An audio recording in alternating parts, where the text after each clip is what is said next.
जब एउटा चरा जीवित हुन्छ उसले कमिला खान्छ।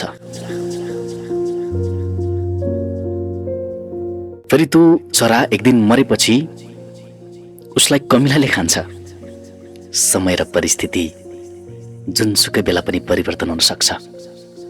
जीवनमा कसैको अवमूल्यन नगर्नुहोस् र कसैलाई चोट नदिनुहोस्। तपाईँ आज शक्तिशाली हुनुहुन्छ, तर याद गर्नुहोस् समय तपाईँभन्दा धेरै शक्तिशाली छ। एउटा रुखले लाखौं मिलान बनाउँछ, तर लाखौं रुखहरू जलाउन एक जुत्ता मात्रै भए पुग्छ।